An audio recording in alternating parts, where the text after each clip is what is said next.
نونی که تو دست من میبینید یک نون بدون سبوسه که نسبت به نون سبوسدار ارزش غذایی خیلی کمتری داره.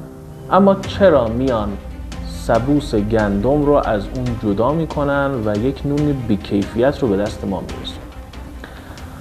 همه اینها برمیگرده به مزرعه، به دلیل استفاده بی‌رویه از کودهای حاوی فسفر.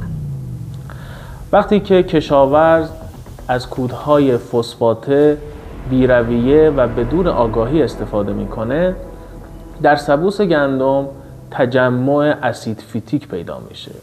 اسید فیتیک ماده بسیار خطرناکیه که اگر از حد مجازش بیشتر بشه میتونه به سلامت انسان آسیب برسونه و باعث بیماری‌های قلبی، مغزی، کمخونی، فشار خون و کلی بیماری دیگه بشه.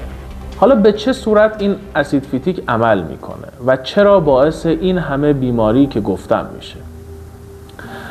اسید فیتیک حاوی مقدار زیادی فسفر هست و میتونه توی خودش عناصر مفید مثل آهن، روی و منگنز و ویتامین هایی که برای بدن ما ضروری هست به دام بندازه و وقتی که ما اسید فیتیک رو میخوریم و توی بدن ما زیاد بشه باعث میشه که ویتامین ها و عناصر مهمی که برای بدن ما ضروری هستن جذب نشن و از طریق دستگاه گوارش ما دفع بشه. همین دلیل هم دولت مثل همیشه ساده ترین راه رو انتخاب کرده و به جای اینکه با آگاهی دادن به کشاورز و مدیریت صحیح مزرعه استفاده از کودهای حاوی آهن و روی رو ترویج بده، سبوس گندم رو از گندم حذف کرده، اون رو دور ریخته و به همین دلیل ما به این نون بیکیفیت رسیدیم.